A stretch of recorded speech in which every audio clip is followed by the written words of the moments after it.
ఇక పోతే కిషన్ రెడ్డి గారికి ఒకటి చెప్పదలుచుకునేయాలి నేను.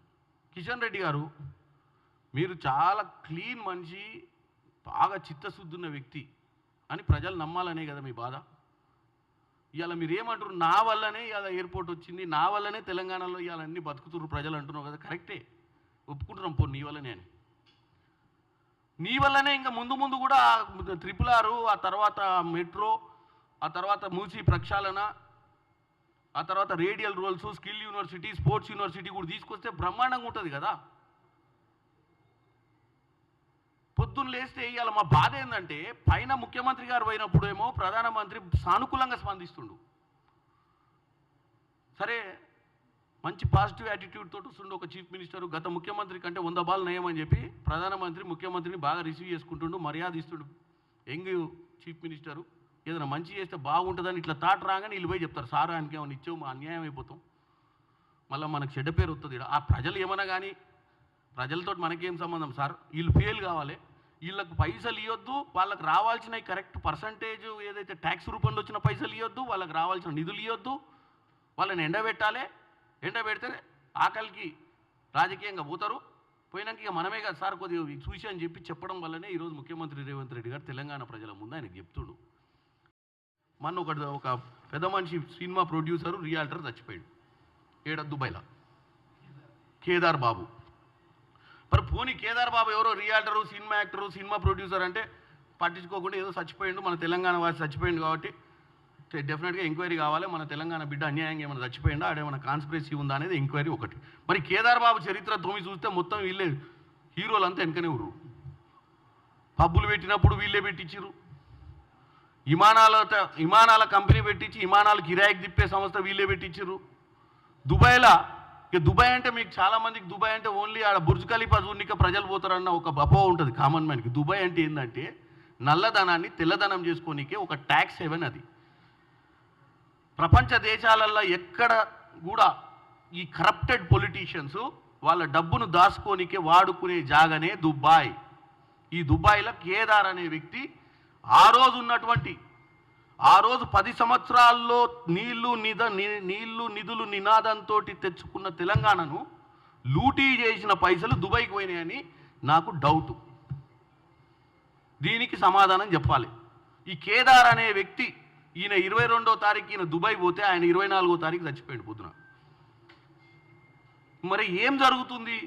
వీళ్ళకి సంబంధాలు ఉన్న వ్యక్తి బీఆర్ఎస్ పార్టీ పెద్ద నాయకులు ఉన్న 4 నాయకులకు, కుటుంబ సభ్యులకు అత్యంత సన్నిధుడు దుబాయ్లో చచ్చిపోయినప్పుడు అదే సమయంలో సరే నేను వాళ్ళు దావతులు చేసుకోనిక పోయిర్రో, దావతులు చేయనిక పోయిర్రో, ఇంకా దేనికి పోయిర్రో మనకు తెలియదు.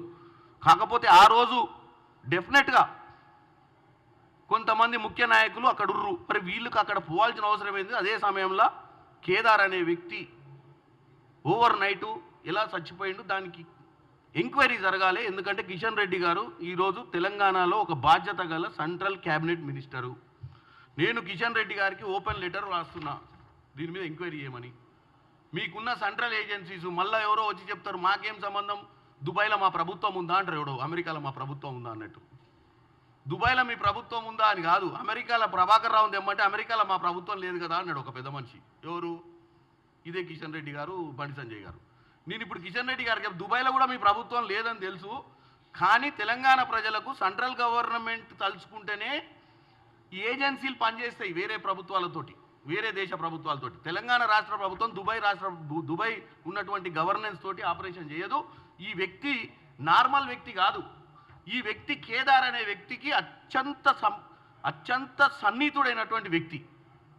ఇవాళ తెలంగాణ సొత్తు ఇక్కడికి పోయింది ఏ దేశంలో ఉందనేది కూడా తెలుసుకోవాల్సిన ప్రయత్నంలో ఇది ఒక భాగం. కాబట్టి కిషన్ రెడ్డి గారు తెలంగాణ ప్రజల కోసం రోజు రాత్రి పగలు అన్నం తినకుండా కష్టపడే వ్యక్తి. ఇవాళ తెలంగాణ ప్రజల్ని ఎట్టి పరిస్థితుల్లో బాగు చేయాలన్న ఒక మంచి ఆలోచనతో ముందు పోతున్న వ్యక్తికి నేను ఒకటే అడుగుతున్నా, ఈ కేదార్ అనే వ్యక్తి మరణం వెనుక ఏమైనా కుట్ర ఉందా అని నిజ నిర్ధారణ చేయాల్సిన అవసరం మీ సెంట్రల్ ఏజెన్సీస్కి మేము రిక్వెస్ట్ చేస్తాం.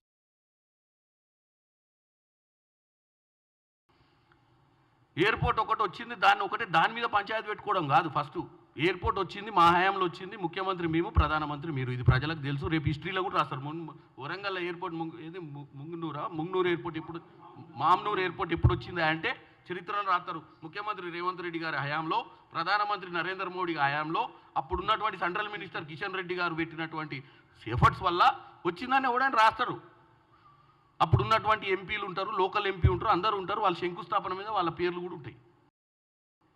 నేను హరీష్ రావు గారికి ఒకటే చెప్తున్నా, హరీష్ రావు గారు మనకు మాటలు వచ్చని తెలుసు, ప్లస్ నీకు శివరాజకీయాలు నీకేం కొత్త కాదు. ఎందుకంటే నీకు మంచి పేరే ఉంది. ఏది నీ నోట్లకెళ్ళి వచ్చే అంశాలు రాజీనామా, అగ్గిపెట్టే, శివరాజకీయాలు, వీటన్నిటికీ నీకు మంచి అనుబంధం ఉంది. ఎందుకంటే మనకు రాజీనామాలు కొత్త కాదు. ఎలక్షన్లు కలెక్షన్లే మన నినాదం. ఒకప్పుడు 2002లో పార్టీ పెట్టినాక మన నినాదమే ఎలక్షన్ కలెక్షన్. రాజీనామా అంటే మనకు ఫస్ట్ వర్డ్ డిక్షనరీలా, చేస్తే కలెక్షన్ అయిద్దని. అగ్గిపెట్టే ఇంకా శివరాజకీయాలు, దీంట్లో కూడా మన కనెక్షన్ ఏందో తెలంగాణ ప్రజలకు తెలుసు. ఇవాళ ఎస్ఎల్బీసీలో కూడా గదే శివరాజకీయం, గదే పనికిరాని ముచ్చట్లు. కాబట్టి హరీష్ రావు గారు ఇంకా చెప్పి అరిగిపోయింది రికార్డు. గత సంవత్సరంన్నరల ఒక్క రోజన్న తెలంగాణ ప్రజలకు అర్థమయ్యే విధంగా రాష్ట్ర ప్రభుత్వం ఏం చేస్తుంది, రాష్ట్ర ప్రభుత్వం ఎంత చేస్తుంది, రాష్ట్ర ప్రభుత్వం ఏమైనా పని చేస్తుందా అని చెప్పే దాంట్లో మీరు విఫలమైపోయారు. ఏది తప్పుడు ప్రచారం చేయడంలో నెంబర్ 1. సోషల్ మీడియాలో కూడా మీరే నెంబర్ 1 మేము ఒప్పుకున్నాం. ఎందుకంటే మీకు సోషల్ మీడియాలో మీరు సూపర్. తప్పుడు ప్రచారమే కదా చేయాల్సింది. మంచి ప్రచారం చేయాలంటే చాలా ఆలోచించి చేయాలి. కన్స్ట్రక్టివ్ ప్రాసెస్కి డిస్ట్రక్టివ్ ప్రాసెస్కి చాలా తేడా ఉంది. కన్స్ట్రక్టివ్ ప్రాసెస్ అనేది ఒక లెంతీ టైం తీసుకుంటుంది కట్టాలంటే. కూలగొట్టాలంటే 1 సెకండ్లో కూలగొట్టవచ్చు. మీది డిస్ట్రక్టివ్ ఆలోచన కాబట్టి మీ డిస్ట్రక్టివ్ ఆలోచన ప్రజలపై రుద్దొద్దని కోరుకుంటున్నాం. ఈరోజు నేను ఒకటే చెప్తున్నా, రోజు పొద్దున్న లేస్తే ప్రభుత్వం మీద విష ప్రచారం చేయాలన్న ఆలోచనను మానుకొని ప్రభుత్వం చేసే కార్యక్రమాలు అక్కడక్కడ తప్పులుంటే చెప్పడం తప్పులేదు. ఇవాళ వచ్చి అసెంబ్లీలు ఇందాక చెప్తున్నాను, నేను వచ్చి అసెంబ్లీలు తెలుసుకున్నాను. ఏందే అసెంబ్లీలో తెలుసుకునేది? ఫస్ట్ మీ మామని రమ్మని అసెంబ్లీకి, లేదా మీ మామ ఉద్యోగం కూడబీకి నువ్వు తీసుకొని అసెంబ్లీకి రా. అంతే తప్ప నువ్వు వస్తాం ఏంది వస్తారు? అసెంబ్లీ పెట్టినప్పుడు ఏం చేస్తుర్రు? అసెంబ్లీల కంటే ఎక్కువ బయట రోడ్ల మీద ఆడేయడం సోషల్ మీడియాలోనే ఎక్కువ మాట్లాడుతున్నారు మీరు. దీనికి మీకు ఎమ్మెల్యే పదవులు అవసరమా? ఎవడైనా మాట్లాడచ్చు సోషల్ మీడియాలో, ఏదైనా మాట్లాడవచ్చు బాధ్యతారహితంగా.